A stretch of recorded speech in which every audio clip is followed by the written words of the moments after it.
bersama Teacher Mira Karmila, biasa dipanggil Teacher Mira. Kali ini kita akan belajar pengelolaan bisnis retail di kelas 12.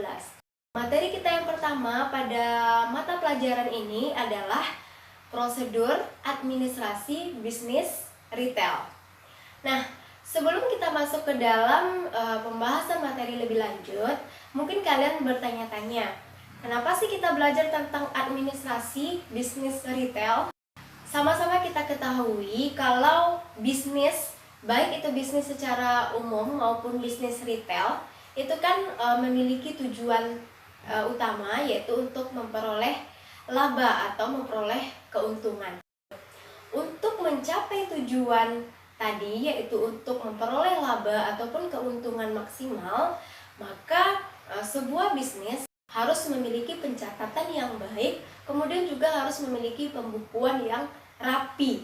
Nah, dengan adanya pencatatan yang baik tersebut, maka tujuan utama dari perusahaan tentu akan mudah untuk dicapai. Namun sebaliknya, ketika perusahaan tidak memiliki pencatatan yang baik, maka tujuan tadi tidak akan tercapai.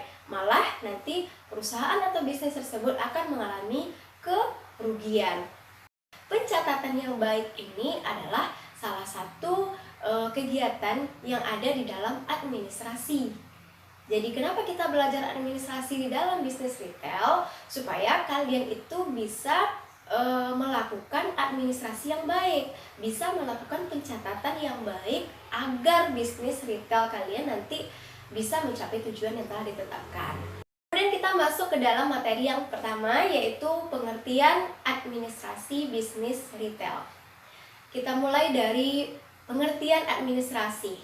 Administrasi dalam arti sempit itu diartikan sebagai kegiatan penyusunan atau kegiatan pencatatan data serta informasi secara sistematis. Jika kita lihat dalam artian luas, administrasi itu artinya adalah kegiatan kerjasama yang dilakukan oleh kelompok berdasarkan dengan pembagian kerja yang mana mendayagunakan semua sumber daya yang ada untuk mencapai tujuan bersama. Apa itu administrasi bisnis retail? Nah, administrasi bisnis retail ini adalah kegiatan pencatatan atau kegiatan catat-mencatat atau kegiatan pembukuan yang dilakukan di dalam bisnis retail untuk mencapai tujuan bersama. Setelah kalian mengetahui tentang pengertian administrasi tersebut, nah sekarang kita harus mengetahui juga yang namanya unsur-unsur administrasi. Ada 8 unsur dalam administrasi. Yang pertama yaitu unsur kepegawaian. Nah, unsur kepegawaian adalah unsur yang bertugas untuk mengatur masalah kepegawaian atau masalah ketenagakerjaan. Unsur yang kedua yaitu unsur keuangan. Unsur keuangan ini merupakan unsur yang mengatur tentang masalah keuangan, misalnya dari segi pembelanjaan. Kemudian yang ketiga, unsur perbekalan. Nah, unsur perbekalan ini unsur yang berhubungan dengan peralatan yang dibutuhkan di dalam sebuah organisasi, mulai dari pengadaannya, penyimpanannya, kemudian sampai ke penyingkiran barang tersebut apabila tidak digunakan lagi. Yang keempat, unsur pengorganisasian. Unsur ini bertugas untuk menciptakan atau menyusun kerangka organisasi dalam sebuah bisnis. Yang kelima, ada unsur tata usaha. Unsur tata usaha ini adalah unsur yang bertugas untuk melakukan kegiatan menghimpun, mengolah, menggandakan, mengirim, dan menyimpan semua keterangan ataupun semua informasi yang diperlukan dalam bisnis. Kemudian ada unsur perwakilan. Nah, unsur perwakilan ini unsur yang bertugas untuk menciptakan hubungan yang baik dengan banyak kalangan, terutama dengan masyarakat sekitar. Dan yang ketujuh ada unsur manajemen. Unsur manajemen ini dia bertugas untuk menggerakkan karyawan atau menggerakkan tenaga kerja agar dia bekerja sama dalam mencapai tujuan. Serta yang terakhir unsur tata hubungan. Ini maksudnya adalah unsur yang bertugas untuk menyampaikan warta ataupun menyampaikan berita dari satu pihak kepada pihak lain yang melakukan kerjasama dalam sebuah bisnis. Oke, itu adalah unsur-unsur administrasi. Oke, sekarang kita lanjut ke manfaat administrasi di dalam bisnis retail. Nah, ini yang paling penting ya. Apa sih manfaatnya? Apa sih gunanya administrasi itu dalam bisnis retail? Ada beberapa manfaat yang bisa kita peroleh ketika bisnis retail itu mempunyai administrasi yang baik. Yang pertama, yaitu resiko kehilangan barang itu dapat diperkecil. Maksudnya apa? Nah, jika sebuah perusahaan melakukan pembelian, tentu barangnya masuk. Nah, perusahaan catat tuh di barang masuk. Kemudian ketika perusahaan menjual, tentu barangnya keluar. Perusahaan pun tetap mencatat. Jadi, ketika barang masuk dicatat, ketika barang keluar pun dicatat, sehingga catatan kita itu rapi, catatan kita itu baik gitu. Nah, ketika catatan itu sudah baik, maka kehilangan persediaan itu resikonya bisa diperkecil.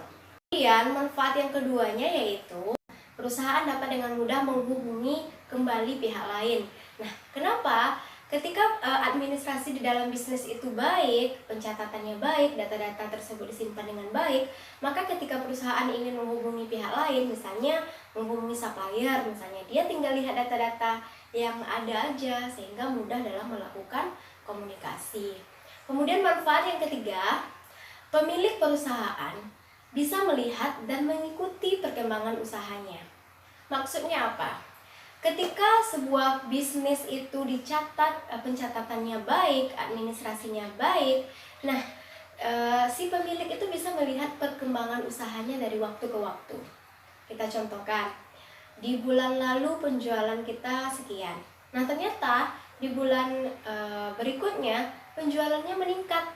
Dengan melihat pembukuan-pembukuan yang ada, maka pemilik bisa memantau dan pemilik bisa mengikuti usahanya itu berkembang atau tidak gitu.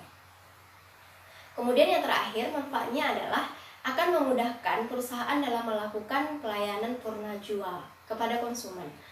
Nah, sekarang itu kan sudah banyak pelayanan purna jual yang dilakukan kepada konsumen. Pelayanan purna jual ini kan pelayanan atas keluhan-keluhan yang diberikan oleh konsumen kepada perusahaan kita. Nah, ketika catatan kita itu baik, jadi ketika ada keluhan dari pelanggan, kita bisa lihat data-datanya.